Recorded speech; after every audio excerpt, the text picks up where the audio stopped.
What's up? This is Ben from WODprep, and in this video, I'm gonna help you get the best possible score on CrossFit Open 16.4. First things first, make sure you look right here. This is the workout. Go to games.crossfit.com to double check and make sure you know what weights you're supposed to use and what the exact standards are for setting up this workout. Specifically pay attention to the handstand push-up, the way that you measure with your arms and where your feet need to be, all that good stuff.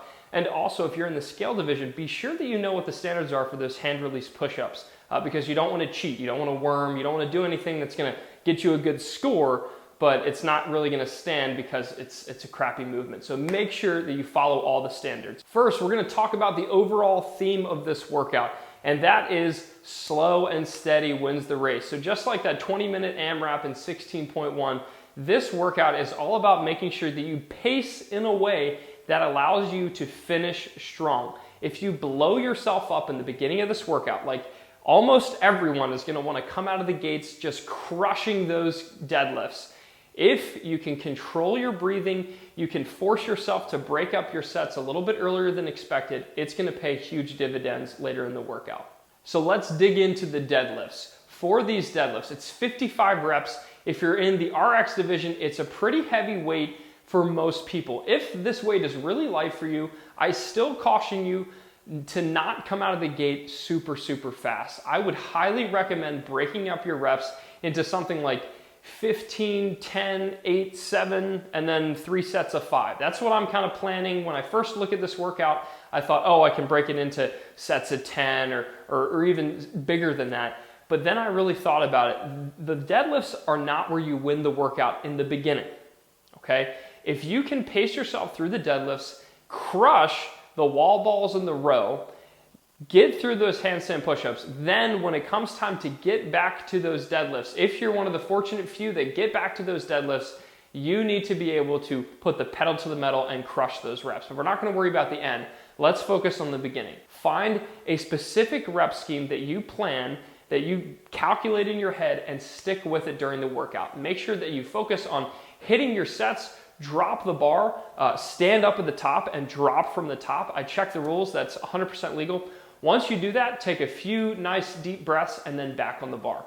When we talk about the grip for the deadlift, I really like to have a stagger grip as opposed to an overhead grip. So stagger grip just means one hand is under, one hand is over. It doesn't matter which side, just that stagger grip is really gonna help not fatigue your arms and your grip because you'll use those on the row and in the handstand push-up. One thing to note is that if this deadlift is heavy for you, guys, girls, it doesn't matter. If this deadlift is heavy for you, I really want you to think about breaking it into small sets. So sets of 3, sets of 2, even singles. If you watch this video right here, you'll see singles actually aren't too bad as long as you focus on standing all the way up and dropping from the top, making sure that your body and back is set and braced for every single rep. The reason I like singles is because it allows you to just focus on the pull and there's no eccentric phase. That eccentric phase, that lowering phase, always absolutely crushes your muscles. So if you can remove that completely,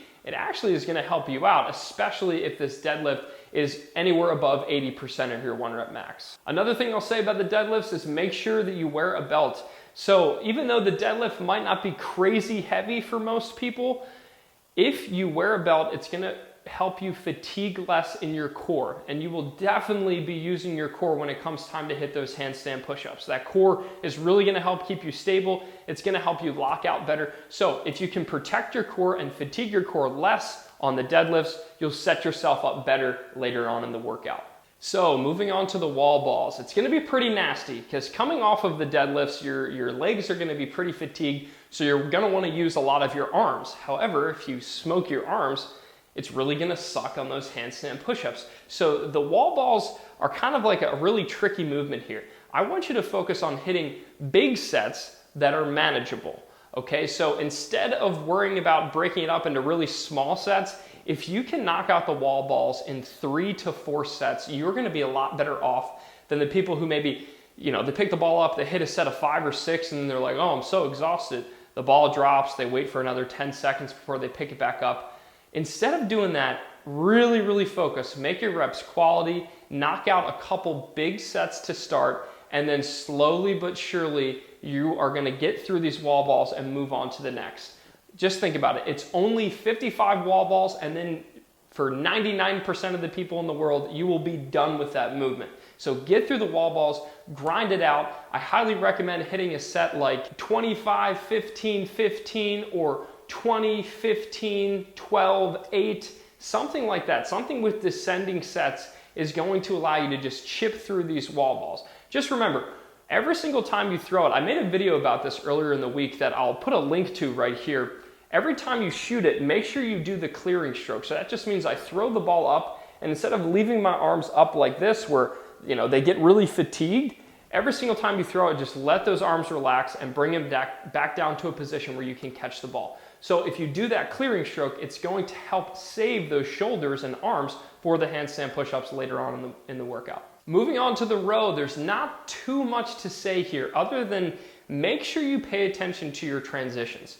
When you get done the wall balls, it's gonna be really easy to take 10 or 15 seconds before you actually sit down and start pulling on the rower. And those are some pretty crucial seconds. It's better just to get the thing moving. So as soon as you're done with those wall balls, drop the ball, walk straight over to the rower, strap your feet in and start pulling, and I want you to do it in under 10 seconds. If it takes you any longer, you're just wasting time. If you can get to the rower and start pulling, you're gonna start seeing those calories count and you're gonna be closer and closer to getting through.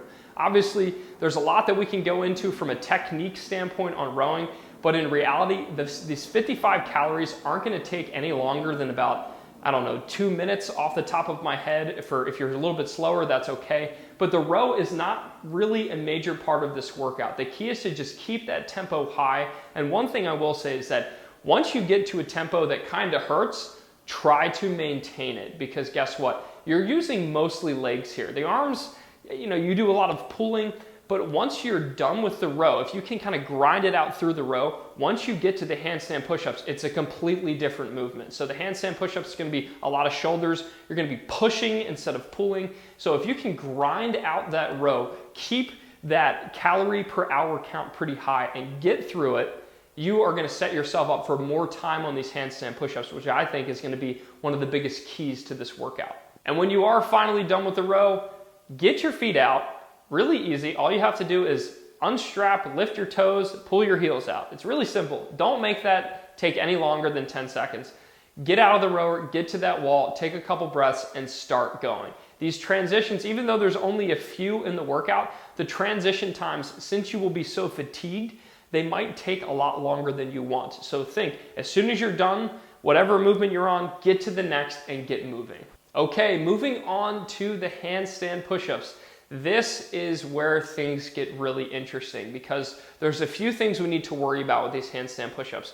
Number one is no reps. No reps are gonna run absolutely rampant for this movement because there's a lot of ways that you can get no rep. In order to prevent yourself from getting no rep, there's a few things that you need to do. Obviously, make sure you measure everything correctly. Just go to games.crossfit.com and get all the details surrounding that. But beyond just simply measuring properly, the way you can prevent yourself from getting no rep is one, thinking heels up, and two, thinking butt tight. So heels up.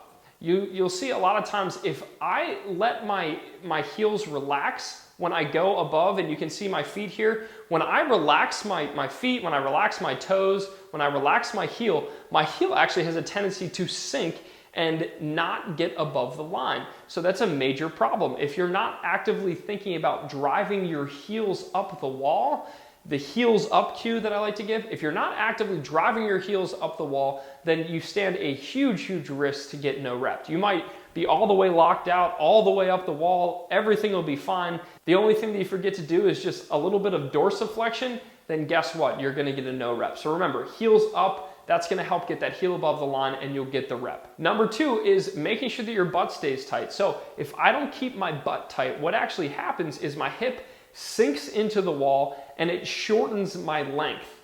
So think about it, if I draw a straight line, it's gonna be a little bit longer than if I took that same line and I folded it. So if your glutes are loose, if your butt's not staying really tight, what happens is you don't get as much elevation on your legs because you're bent in your core, you're bent in the hips. So in order to not bend at the hips, you have to make sure when you lock out, you squeeze your butt as tight as you can. Almost think about driving your hips forward. And if you drive your hips forward, that's going to keep you in that nice straight line. It's going to help elevate those heels even higher and get above the line. A couple other notes for the handstand push-ups. Make sure that you push your head through at the top.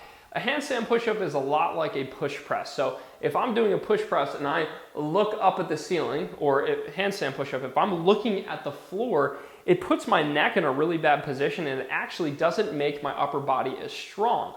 When I press, you've probably noticed when you're doing push presses or strict presses or any press overhead, if you push your head through at the top, you're a lot stronger. It almost feels like your body was built to have your head in that neutral position. It was. So when you're doing handstand push-ups, you have to make sure the same thing applies. As you press, push your head through your shoulders, and that's going to help you get that full arm lockout. It'll help you get up the wall, and you'll get the rep. So one last thing to say about the handstand push-ups is to make sure that your heel isn't sticking against the wall. This could mean just making sure that the wall that you're doing these handstand push-ups on is nice and smooth, it's nice and slick, or making sure that you wear shoes that don't have a really sticky heel. If that heel is made of really grippy rubber, then what might actually happen is your heel, as you're pushing yourself up the wall, your heel might get stuck and you might not be able to get the heel above the line because it's kind of skidding along the wall. So instead of doing anything like that, make sure that you have some sort of slick wall, or even you can take, if you're wearing longer socks, you can take the socks and fold them down over the heel. And that's just going to give you a little bit of slide when your heel touches the wall and slides up above that line. For the scale division, make sure that you're not snaking or rolling or doing anything funky for these hand release push-ups. Obviously, there are going to be a lot of misconceptions and a lot of discrepancies when it comes to judging. Just try to hold yourself to a higher standard. Keep that core tight. Make sure that you keep your body in one straight line. Go to the bottom, release your hands, and then lock it out. The one thing I will say is when it comes time to resting, do not rest at the top. Don't rest in your front lean and rest position. Go to the bottom, release your hands, rest there, and then when you want to come back up, complete the pull-up. So I highly recommend resting at the bottom of your push-up as opposed to resting at the top. It's going to help fatigue your arms less. You won't have to be supporting any sort of weight.